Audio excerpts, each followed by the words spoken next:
Hey everybody, it's Smalls here. Happy Martin Luther King Day. I'm here to bring you guys a One Piece theory video. Something I haven't done in quite a while. My first one, I think, back in maybe in April or May, was on Chopper's Awakened Devil Fruit and how the Rumble Ball factors into that. That video will be, put down in the description below. However, today we're here to talk about another Straw Hat and their awakening. But before I go into that, let me just, tell you how I thought about that. First of all, obviously there's no One Piece chapter this week. And while there is going to be a One Piece news video, which I'll probably do right after this, pertaining to a certain spin-off, I will be talking about, Awakened Devil Fruits.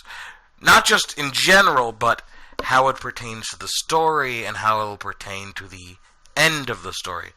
Now, I'm going to be honest, I got the idea when watching Sawyer 7 Mage's video on the top 5 characters to die. And he ended off the video talking about Brook's Devil Fruit and Awakening, and how he predicts that it would be, to bring back someone momentarily. I like that train of thought, and because it's Sawyer, I think that's actually an excellent train of thought. But then I had another thought that I thought would at least somewhat comparable, especially taking in a couple other things into consideration. So why would Brook need to bring someone back to life to begin with? Let me just, rehash a lot of things that have been predicted, whether false or true, in the last couple months, which would be some things that are obvious, some things that are not, including stuff that have been thrown around, such as Blackbeard, which makes perfect sense. For example, obviously, Blackbeard versus Luffy will be one of the final fights of the series, if not the final fight. Now, whether everyone makes it alive to that point is something that has been debated about. I think that the main Straw Hats, putting aside Jinbei and his possible loss of lifespan behind it, for now, all of the ones at least before him will be making it to the end, solely because their drive and many of their dreams intersect with making Luffy the Pirate King. What happens afterwards, anyone could die, but not in the story. So, just putting that out there, that's probably going to be a thing. Yes, I'm getting to the part where Brook, Devil Fruit comes in. It takes a little while. But regardless, in the fight, or at least similar to many other predictions, such as the big prediction scanned with the Kaido fight and Law sacrificing his life to bring Luffy back to life, I'm going to be honest, that's kind of what I'm going to be paralleling in a way, but in a more believable and not before thought of way. Such as, first of all, Luffy will fight Blackbeard. Yes. How strong will Blackbeard be? That depends on everything in between, such as the theory that Kaido's Devil Fruit, which would be fittingly a zone type, would be absorbed by Blackbeard, something I could totally see. That could amplify the danger and power of Blackbeard. And Blackbeard himself is a veteran pirate who was a former Whitebeard pirate. Obviously, he who has even injured Shanks will be a very powerful opponent. Hell, he could even kill Shanks before. Something else I'll also admit sounds reasonable that Sawyer put out there. But that's not the point. The point is, Luffy could very easily die while taking Blackbeard out. That's where Brook's Devil Fruit would come in. Now, like I said, Brook's Awakened Devil Fruit would obviously have to do something with him being revived. That's where I thought, for the awakening of his Devil Fruit, why, if it had to do with awakening others, would the price just be momentary, reconcile with them, which would be great in a Star Wars-like way, or Return of Jedi-like way, like a Force Ghost kind of way. But I think a more believable way is Brook, like at this point, Luffy is more or less the Pirate King. The only thing that, would be needed would for him to live. Because nobody wants to repeat Roger. So, what would be something that Brook could do? His awakened devil fruit could revive Luffy at the cost of his own revival, which is based solely on his own devil fruit.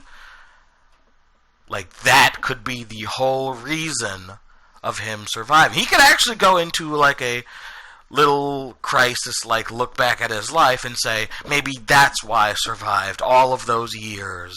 Maybe that's why I've been experimenting with my power so much. Maybe it was all for this moment, so that the true Pirate King may not die. So that might be a thing. And as terms of, awakening his actual devil fruit, in the terms of the story, like I prophesize, not hypothesize, really, just put together from Chopper and his experimentations with the Rumble Ball, I'm sure they'll all find a way that all devil fruits could be awakened through similar means. Heck, Brook might just eat a Rumble Ball for Pete's sake. We don't know. So that being said, that could be the whole point of it. That could be how Brook's devil fruit would, become part of the, story, and how that would fold. Of course, another tidbit I'm just throwing out there, like, people say Law would die doing something similar, and making whoever he uses the Opie Opie No Mi fruit on to become immortal, and then he dies.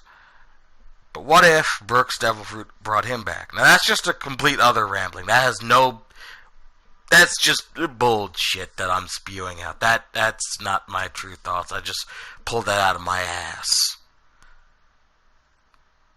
Pretty much, yeah. It's Martin Luther King Day. I'm bored. What can I say?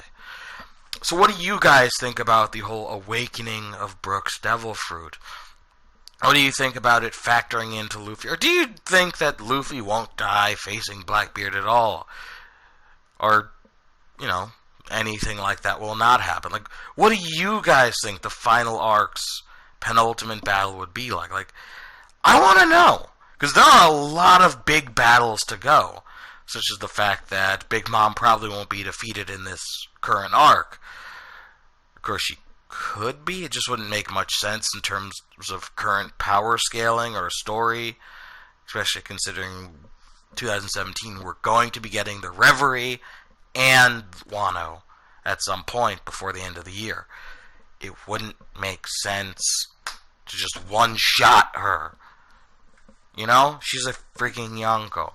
I mean, I'm pretty sure the Wano arc's going to take a while. Although I'm guessing he doesn't want to take anywhere as long as Dressrosa, which, I could see. But what do you guys think about all of that? Such as the intersecting theories that could break or make that theory. And if you guys are, interested in subscribing, please do. I try to put out new stuff as often as possible, and despite having a free week to do whatever the hell I want, I felt less motivated.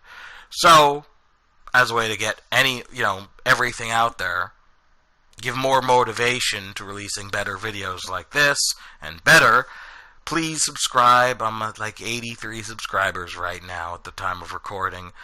So, let's push up to 100. I know that there will be people interested in this video, so please do so. Join this growing community. I also do a lot of Attack on Titan stuff. That being said, when I reach 100, hopefully if I can do it this week, when I don't have to worry about classes and whatnot, because once classes get, we don't want to go there. Basically, I will do a stream. If we do it this week, if this week I get to 100, I will do an all-day stream. Not like 24-hour, but during daylight of Pacific Standard Time. I will do a giant stream of Attack on Titan, whether it be Expedition Mode or True Attack Mode, whatever you guys want to see. Once again, guys, I'm sorry for harping on for so long, and I hope you guys enjoyed this video. So, thank you. This is Smalls of Black 994 signing out.